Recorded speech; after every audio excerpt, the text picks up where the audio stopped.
You don't have to ask any questions, by the way. Yes, sir. When you were an atheist, what was your theory of the existence of the world? Well, when I was an atheist, what was my theory of the existence of the world? Yeah, and why did you reject it? Like, how could you keep a consistent explanation of the world's existing without rejecting your previous theories? Well, when I was an atheist, I couldn't quite hear the question, but I heard the first part. When I was an atheist, when people of a religious nature used to ask me, well, who created the world? You know the response. I said, who do you think created the world? They said, God. And then you know what I would say. Who created God? They would say, no, God has always been. And then I'd say, well, why couldn't the universe have always been? So that was my explanation. It's not like I just read it and said, it was so powerful, it was so infinite. And I felt, finally, that God had spoken to me through the Quran and opened a spirituality up inside me that awakened me to a spirituality I thought I never had. I mean, that experience was so dramatic and powerful. I couldn't live without that in my life. Are you following me? The Quran. I continued to read it daily from there on after. After a while, it became clear to me that it's strange how it actually happened. I won't go into detail here. But to make a long story short, it was obvious that I had to join the community that honored that scripture. But that was a difficult time, joining that community, because it's dominated by many foreign cultures, depending on what mosque you go to, and they have their own particular cultural perspective on things, and they often equate that with the revelation itself, and that could be very exasperating and frustrating for somebody coming from the outside. But I won't go into that in detail. But nonetheless, it's because of the love of that, that whole experience, and the role that the Quran has played. I had to stay close to that. I have a question.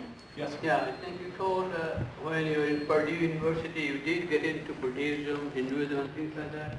Say that again. When you were in Purdue University, yes, you came across the faith in Hinduism, Buddhism, and things like that.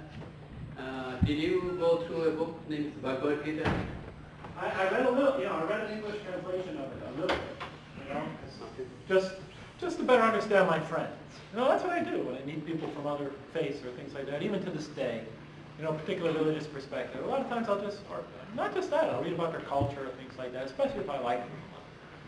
But yes. You didn't find any answer in those books which haunted you in the beginning, like why God is so merciless and things like that. Being merciful, why the word? No, it was very difficult for me, for that, because Hinduism has, so many scriptures, and the scriptural literature is so vast, and it represents so many perspectives.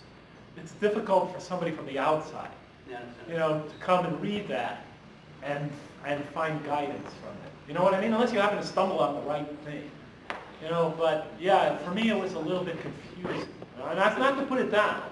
It's just that, scriptures in Buddhism and Hinduism could fill, my office, the math department, even more, maybe 4 times that. So you really need to do it. It would be very difficult, without somebody to help guide you through the process. And, none of my friends in that faith knew it well enough to even deal with my questions. You know what I'm saying? So, yeah, because,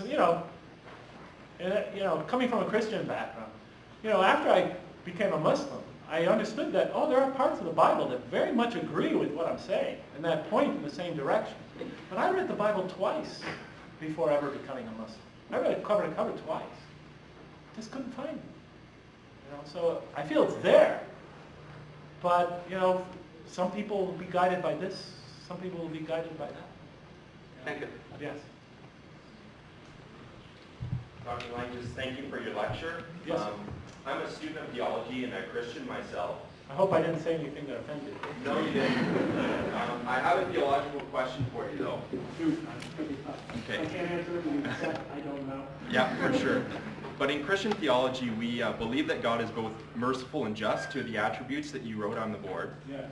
But we believe that the basis of God's mercy, that the fact that he can forgive us, is based on the fact that he fulfilled his requirement for justice in the sacrifice of Jesus on the cross. Yes. How in Muslim theology do you reconcile reconcile the two, that God can extend mercy without violating his requirement for justice. Well, see, because, if you remember, did you get here in the beginning of the lecture? Mm-hmm. See, in Christian theology, that whole question, correct me if I'm wrong, begins with the story of Adam, right? Yeah. And the story of Adam emphasizes that he sinned and that had to be,